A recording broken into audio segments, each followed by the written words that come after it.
नमस्कार, मैं हूं आपके साथ अंकिता पाल और आप सभी का हमर छत्तीसगढ़ में स्वागत है। रुक करते हैं खबरों की तरफ। रायपुर में सीएम विष्णुदेव साय ने बलौदाबाजार जिले की घटना के संबंध में सतनामी समाज के प्रमुखों से कहा कि बाबा गुरु घासीदास का संदेश समाज में शांति और सद्भाव कर रहा है। आप सबकी भी जिम्मेदारी है कि समाज भ्रमित ना हो, शांति स्थापित करने की दिशा में साथ मिलकर आगे बढ़े। और वहीं सतनामी समाज प्रमुखों ने भी कहा कि समाज के सभी लोग घटना से आहत हैं। साथ ही जिन लोगों ने प्रदर्शन के दौरान हिंसा और तोड़फोड़ की कार्रवाई की है वे असामाजिक तत्व थे और हमारे प्रतिनिधिमंडल का भी हिस्सा नहीं थे। शांति और सौहार्द स्थापित करने के लिए हम सब दृढ़ संकल्पित हैं।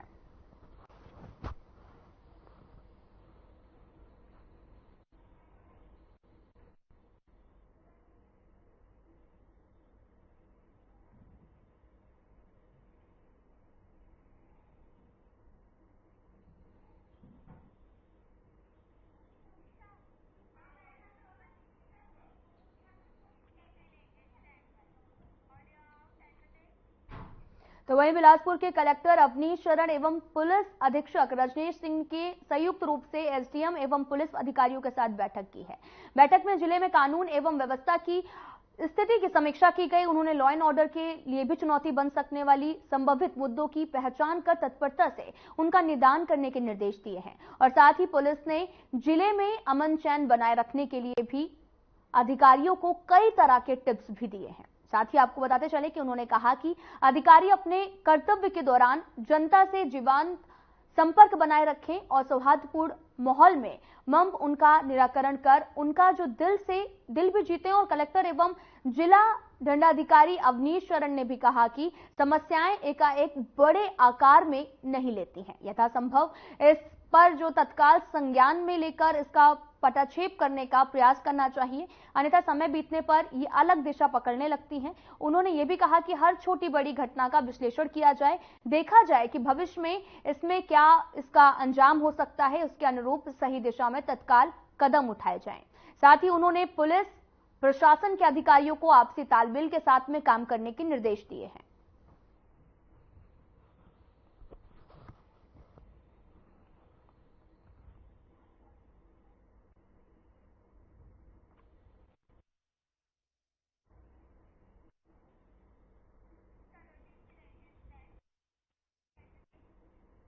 विधानसभा अध्यक्ष डॉक्टर रमन सिंह ने विधानसभा सचिवालय में बैठक ली और इस दौरान स्वास्थ्य मंत्री श्याम बिहारी जायसवाल और उप मुख्यमंत्री विजय शर्मा की उपस्थिति में प्रदेश की स्वास्थ्य व्यवस्था और मेडिकल कॉलेज की सुविधाओं को लेकर भी विस्तार से चर्चा की गई है। विधानसभा अध्यक्ष ने प्रदेश के मेडिकल कॉलेज में विशेषज्ञ चिकित्सकों की कमी को लेकर भी चिंता जाहिर की और उनके मानदेय को बढ़ाने और उन्हें नियमित करने को लेकर जरूरी निर्देश दिए गए हैं। स्वास्थ्य मंत्री श्याम बिहारी जायसवाल ने विधानसभा अध्यक्ष डॉक्टर रमन सिंह के सुझाव पर स्वास्थ्य विभाग को एक कमेटी बनाने के भी निर्देश दिए गए हैं।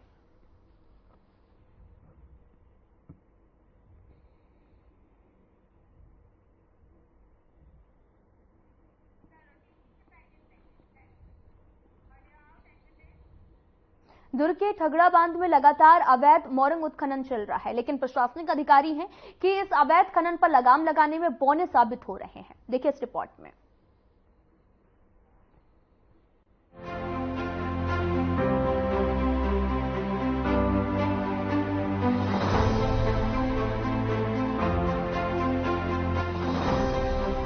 जिला मुख्यालय दुर्ग में धड़ल्ले से अवैध उत्खनन और परिवहन चल रहा है। खनिज विभाग, जल संसाधन विभाग और नगर पालिका निगम दुर्ग के जिम्मेदार अधिकारी भी इस अवैध कारोबार पर लगाम लगाने में बौने दिखाई दे रहे हैं। जिम्मेदार विभाग के नाक के नीचे पिछले 10 दिनों से लगातार शहर के बीचों बीच ठंगड़ा बांध में बगैर अनुमति और बगैर रॉयल्टी पर्ची के मुरुम उत्खनन और साथ ही परिवहन का कार्य जोरों शोरों से चल रहा है। इस मामले पर जिम्मेदार अधिकारियों की चुप्पी समझ से परे नजर आ रही है। मिली जानकारी के मुताबिक एक बिल्डर द्वारा बगैर अनुमति के मोरंग उत्खनन कर बगैर रॉयल्टी पर्ची के ही परिवहन कर महाराजा चौक और पुलगांव चौक के बीच बन रहे एक निजी कॉलोनी में खपाने का काम भी चल रहा है। फिलहाल इस मामले पर जिम्मेदार अधिकारी बयान देने से बचते हुए नजर आ रहे हैं। मुरम लेके जा रहे हैं यहाँ से, रॉयल्टी वगैरह पेपर कुछ दे रहे हैं आपको? नहीं, यहाँ तो कहाँ ले जा रहे हो इसको? रोड बन रहा है, रोड बन रहा है भारतमाला। हाँ। कहाँ पे? कब से लगी हुई है गाड़ी? तो 15 एक बार भी रॉयल्टी नहीं मिला आपको? कार्ड लिखते हैं। नहीं दिए क्या पर्ची काटने के लिए? बिना रॉयल्टी के पूरा मुरम जा रहा है। कितनी गाड़ी आज चले गए मुरम? वो देखना पड़ेगा सर। कितने दिन से चल रहा है काम? एक हफ्ता करीब। वो तो बताया 15 दिन हो गया। एक हफ्ते से ज्यादा नहीं हुआ सर। आज एक हफ्ता और 15 दिन में फर्क है ना भाई। हफ्ता भर हुआ है ना सर। हम लोग तो ड्यूटी डेली करते ना सर। तो रॉयल्टी कभी नहीं कट रहा है? रॉयल्टी का अपना कुछ जानकारी नहीं सर। भारत मलम जारी इतना मालूम है अपन पान का सिक्योरिटी का अपना। अच्छा, रॉयल्टी नहीं कट रहा है ना? तो आप भारत माला क्यों कि यहाँ के आप वो यहाँ के स्टाफ हो? ठगड़ा बांध में मुरम का उत्खनन लगभग 2 तारीख से चल रहा है। ठगड़ा बांध में मुरम परिवहन के लिए एप्लीकेशन लगी है और इसमें हमारे पास हम उसको फॉरवर्ड करेंगे एप्लीकेशन को मुरम के लिए। फिलहाल लगभग हजारों ट्रिप वहाँ से मुरम निकाला जा चुका है। अभी तक किसी प्रकार की वहाँ रॉयल्टी नहीं कटी गई है। रजिस्टर में एंट्री किया जा रहा है, ना किसी प्रकार का परमिशन है। आपके माध्यम से मुझे खबर मिली है। हम जल्दी ऐसा कुछ रहेगा बिना ट्रांजिट पास के यदि परिवहन करते पाए जाएंगे तो कार्रवाई की जाएगी। मामले में खनिज विभाग के अधिकारी ने कार्रवाई करने की बात कही है। अब देखना होगा कि जिम्मेदार अधिकारी इस मामले पर किस तरह से कार्रवाई करते हैं। Bureau report.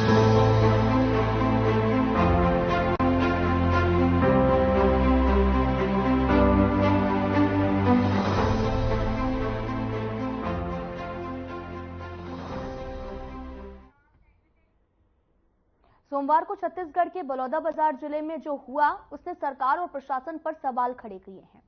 आपको बताते चले कि 24 साल के इतिहास में पहली बार छत्तीसगढ़ के किसी जिले में कलेक्टर और एसपी कार्यालय को उग्र भीड़ ने जलाकर फूंक डाला है। प्रशासन हाथ पर हाथ रखे बैठा रहा। देखिए इस रिपोर्ट में।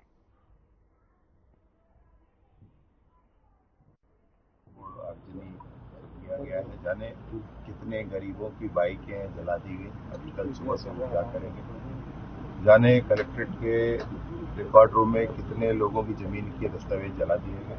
अब वो गरीब कल क्या ढूंढेंगे, क्या कराएंगे, क्या कैसे करेंगे। ये सब करने का, और पूरी बिल्डिंग जला दी गई। कितनी सुंदर सी बनी बिल्डिंग, बड़ी मुश्किल से चीजें बनती हैं।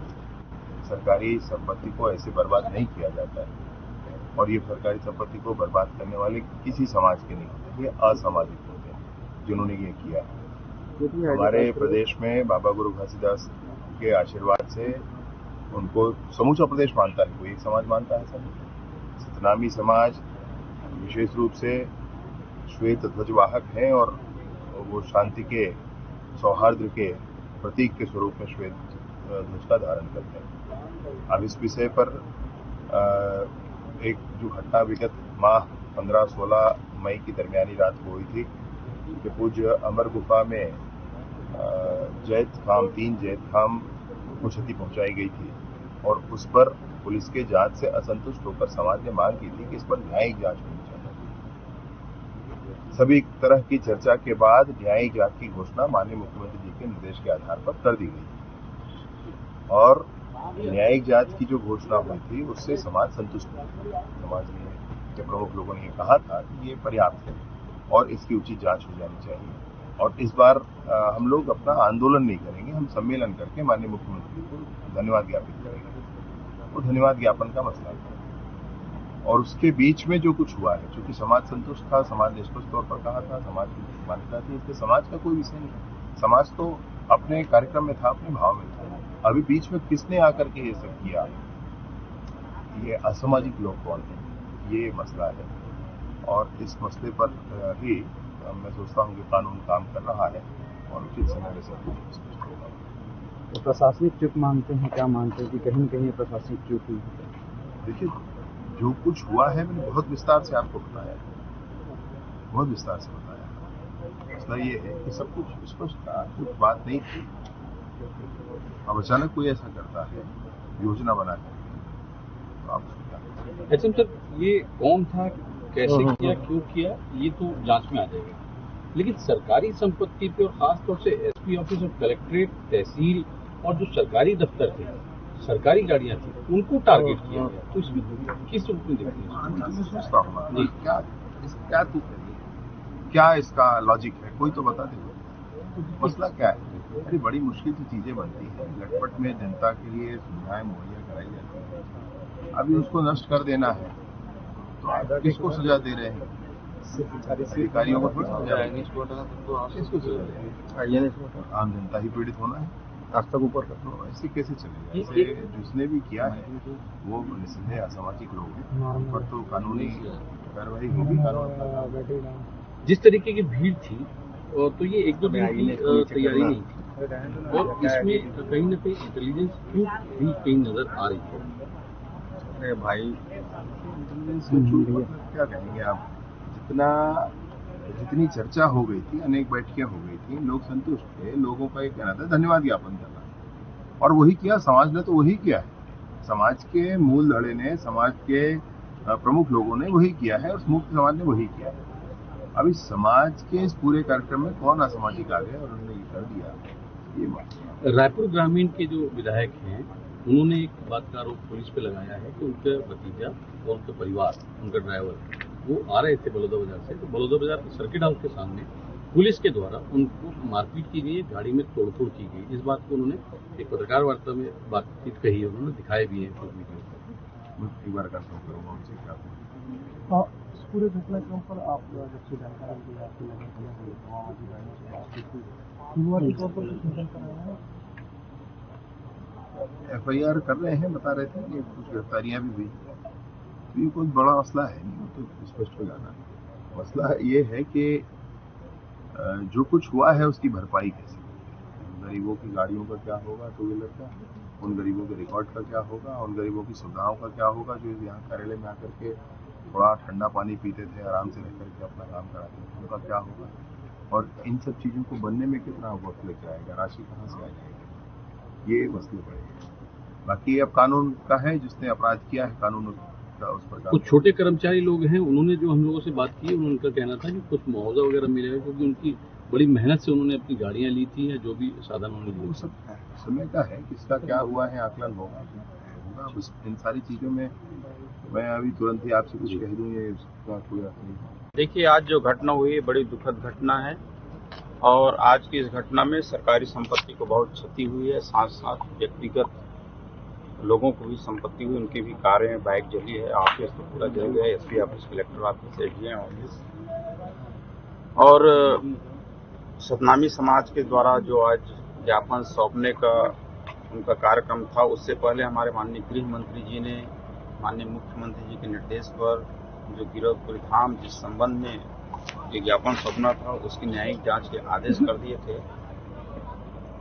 और इनका ये था कि हम शांतिपूर्ण ज्ञापन सौंपेंगे, लेकिन आकर के यहाँ स्थिति को देखे हैं, जायजा किए हैं, तो उससे ऐसा लगता है कि बहुत सारे चीज पत्थर हैं, तो पेट्रोल का बॉटल मिला, पत्थर मिला, लाठी से तोड़ फोड़ किए हैं, तो ऐसा लगता है कि कहीं न कहीं इसमें किसी असामाजिक तत्वों का कुछ प्लानिंग रहा होगा, योजना रहा होगा, तब इतना बड़ा कांड किए हैं, और ये जांच में पता चलेगा कि क्या इसमें है। इतने बृहद रूप में इतने लोग आए थे, अंदर आए थे, तो क्या ये सारे असामाजिक तत्व थे या कोई समाज के लोग थे? सबको असामाजिक तत्व नहीं बोल सकते।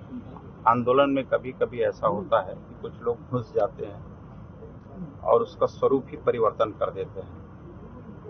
इन पे क्या होगा, इन पे किस टाइप का मुआवजा? इन पे कार्रवाई होगी, उन पे जांच होगा, और जो दोषी लोग होंगे उनके ऊपर कार्रवाई होगी, उसको बख्शा नहीं जाएगा। देखिए, माननीय उप मुख्यमंत्री जी के साथ 6 तारीख को समाज के लोगों के साथ बैठक हो गया था, जो अमरदास गुफा है गिरफ्तारी धाम का, वहाँ पे जो जैत खान को तोड़ फोड़ किया था, उसके संबंध में माननीय उप मुख्यमंत्री जी के साथ बैठक हो गई थी, और उसने न्यायिक जांच का आश्वासन दिया था, जिससे समाज के लोग, सतनामी समाज के लोग पूरी तरह से संतुष्ट हो गए, और उन्होंने आश्वासन दिया था कि हम लोग शांतिपूर्ण ढंग से ये आयोजन को करेंगे, और माननीय मुख्यमंत्री को ज्ञापन, उसको माननीय मुख्यमंत्री के नाम से ज्ञापन देंगे कलेक्टर ऑफिस में, और उसके बाद मुख्यमंत्री जी को धन्यवाद ज्ञापन देकर हम लोग शांतिपूर्ण ढंग से ये आंदोलन को खत्म कर देंगे।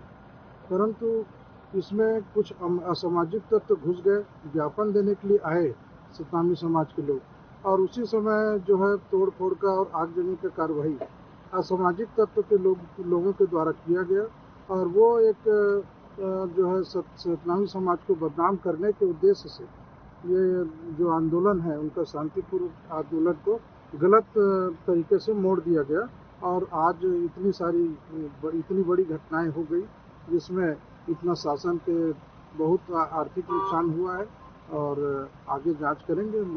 समाज के लोग इनका ज्ञापन वहीं पे दे सकते थे, लेकिन यहाँ पे आके घेराव किया और इस तरीके से घटना हुई। जिसको जो 5 लोग आए थे वहाँ पे, ऐसा मुझे पता चला है, अभी पूरा जानकारी नहीं हो पाया है, और अभी सब हमारे नेता लोग आए हैं, माननीय गृह मंत्री जी, हमारे समाज के मंत्री माननीय दयालदेव बघेल जी, हमारे राजस्व मंत्री जी, सारे प्रमुख लोग आए हैं, और आगे उनको जांच करेंगे, फिर क्या कोई दोषी है उसके ऊपर कार्रवाई होगी। आज की घटना हुई है, क्या कहना चाहिए? आज का ये जो घटना हुआ है बलौदा कलेक्टेड जहाँ की घटना घटा है, वहाँ पे हम लोग माननीय हमारे गृह मंत्री जी और हमारे सम्मानित राजस्व मंत्री, अरे ऑडियो होना चाहिए, बस अरे नहीं वैसा ऑडियो होना चाहिए, नाम में कुछ नहीं रखा, काम में रखा है, दुखद बस खुश आप कह रहे हैं ना, नहीं होना चाहिए, लेकिन घटना घटा है बहुत दुखद है, और इसमें असामाजिक तत्व के द्वारा इतना बड़े घटना को अंजाम दिए, हम सबके लिए बहुत बड़े दुख का विषय तो है। साथ ही साथ यहाँ जितना घटना हुआ है उसका तो बहुत सा वीडियो भी चल रहा है, उसमें देखा जा सकता है कितने लोग और कौन कौन लोग थे, ये भी स्पष्ट है। तो ये एक रणनीति के तहत किया गया है। यहाँ पे जो एफएसएल की जो जांच टीम आई थी उसमें पेट्रोल की बोतलें भी मिली हैं, तो इससे कहीं ना कहीं इस बात की आशंका प्रबल है कि यहाँ पे पेट्रोल बम जैसे भी यूज किए गए। वो तो नहीं कह सकता, लेकिन इतना जब जला है, कलेक्ट्रेट कार्यालय भवन इतना बड़े है, आपके पुलिस अधीक्षक भवन जो जला है, निश्चित रूप से ये जलाया गया है, ये मैं कह सकता हूँ। क्या अपील करना चाहेंगे? और इतना गाड़ी मोटरसाइकिल जो जला है सब स्पष्ट है, और ये इतना बड़ा घटना घटा है, ऐसा घटना नहीं घटना चाहिए। मैं तो सबसे यही अपील करना चाहता हूँ कि शांति व्यवस्था बना के रखना चाहिए। बलौदाबाजार में सतनामी समाज द्वारा कलेक्ट्रेट में हुई हिंसा को लेकर भिलाई नगर विधायक देवेंद्र यादव ने प्रदेश सरकार पर जमकर निशाना साधा है। विधायक देवेंद्र यादव ने कहा कि बीजेपी लोगों की भावनाओं का ध्यान नहीं रख पा रही है, प्रशासनिक चूक के कारण इतनी बड़ी घटना हुई है। इस दौरान उन्होंने ये भी कहा कि जो लोग सिर्फ आंदोलन को समर्थन देने आए थे, जिनको हिंसा से कोई लेना देना नहीं था, शासन प्रशासन कार्रवाई कर रही है जो कि गलत है, इसका हम विरोध करते हैं।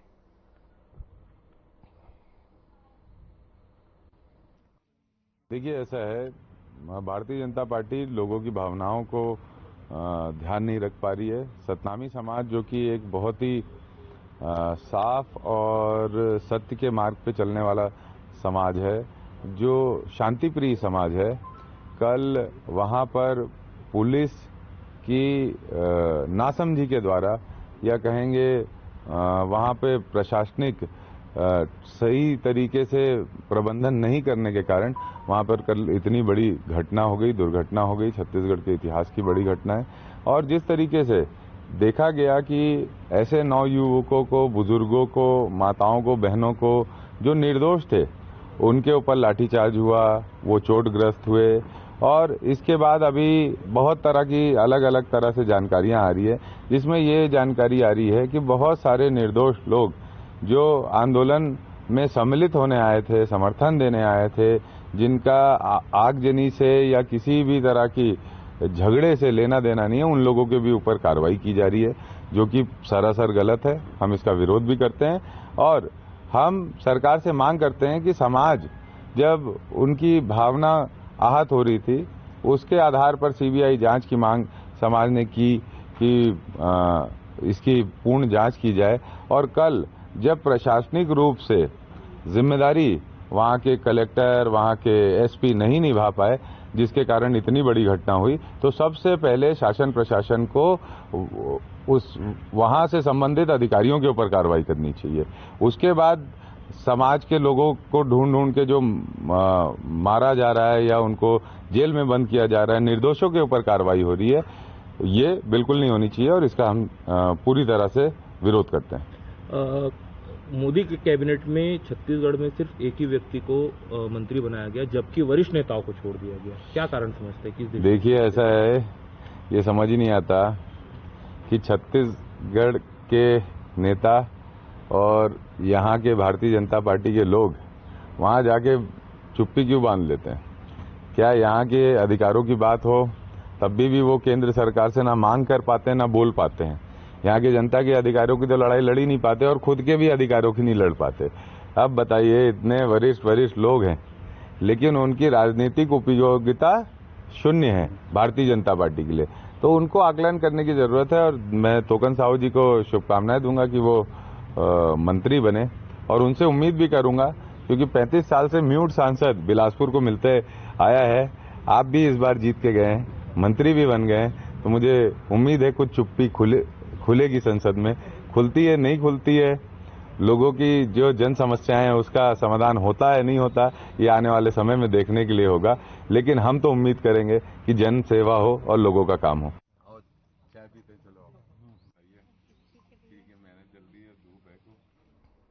शक्ति जिले में प्रदूषण फैलाने वाले राखड़ माफियाओं पर लगाम लगाने के लिए शक्ति कलेक्ट्रेट ने बड़ी कार्रवाई शुरू कर दी है। आपको बताते चले कि कलेक्टर के निर्देश पर पिछले 1 महीने में दर्जन भर से भी ज्यादा प्रकरण दर्ज कर कार्रवाई की गई है।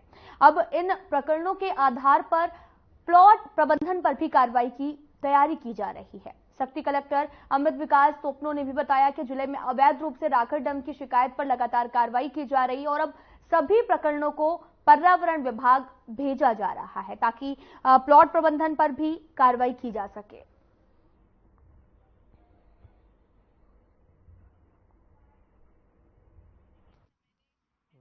देखिए, राखड़ वाले में हम लोगों ने टीम गठित किया था, बेसिकली रेवेन्यू स्टाफ्स का। उन लोगों ने बेसिकली मौका जांच किया जहां बहुत सारे केसेस जो थे उनको गलत पाए गए, मतलब वो लोग गलत तरह से डंपिंग कर रहे थे। उसमें जो है हम लोगों ने केसेस बनाए और वो केसेस जो है हम लोगों ने रीजनल ऑफिस जो होता है आवास पर्यावरण को उनको फॉरवर्ड कर दिया। बेसिकली इसमें प्रक्रिया ये रहती है कि जो भी जिला एडमिनिस्ट्रेशन केसेस आइडेंटिफाई करता है वो सारे केसेस रीजनल ऑफिस आवास पर्यावरण को जाता है। ये बेसिकली फ्लाई ऐश के केस में सेंट्रल गवर्नमेंट ने जो पावर्स है वो बेसिकली आवास पर्यावरण बोर्ड को डेलीगेट करके रखा हुआ है। वो बेसिकली लेवी करती है fine on the power plant.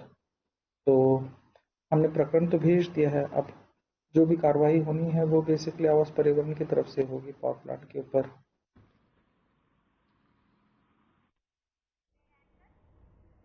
Bilaspur के आपको बताते चले कि बाल रोग विभाग की ओर से नक्षत्र के अवकाश अवसर पर जो है वो 275 बच्चों का स्वर्ण प्रशासन किया गया है। और आपको बताते चले कि आयुर्वेद महाविद्यालय चिकित्सालय में हर पुण्य नक्षत्र तिथि में 0 से 16 वर्ष तक के बच्चों के स्वर्ण प्राशन कराया जाता है। सुबह 9 बजे से शाम 5 बजे तक स्वर्ण प्राशन कार्यक्रम का आयोजन किया जाता है। अगला स्वर्ण प्राशन जो है वो 8 जुलाई को सुबह 9 से शाम 5 बजे तक आयोजित किया जाएगा। स्वर्ण प्राशन से बच्चों की रोग प्रतिरोधक क्षमता में वृद्धि होती है जो शारीरिक और मानसिक विकास में मददगार साबित होता है। अस्पताल के बाल रोग विभागाध्यक्ष डॉक्टर विद्याभूषण पांडे ने भी बताया कि इसकी नियमित प्रयोग से बच्चों की मेधा एवं स्मृति का भी वर्धन होता है और इसकी प्रामाणिकता जो है वो वैज्ञानिक आधार पर सिद्ध हो चुकी है।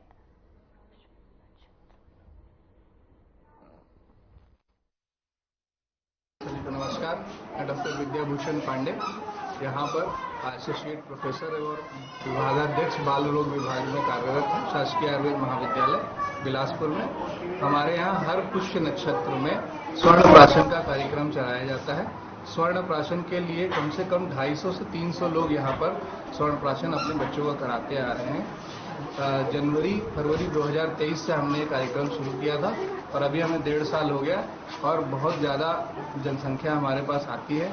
ये स्वर्ण प्राशन में मेडिकेटेड गोल्ड होता है। गोल्ड जो स्वर्ण होता है उसको मेडिकेटेड यानी भस्म के रूप में दिया जाता है और इसका पार्टिकल साइज करीब करीब 30 से 40 नैनोमीटर होता है। इस तरह से ये नैनो मेडिसिन के तरह कार्य करता है और बहुत जल्दी एब्जॉर्ब हो जाता है। जैसे ही हम कम मात्रा में इसको दिया जाता है 6 से 8 बूंद, जो भी बच्चे का वजन और उम्र के अनुसार जैसे ही मुंह में देते हैं वैसे ही एब्जॉर्ब हो जाता है। फिलहाल इस वीडियो में इतना ही। नमस्कार।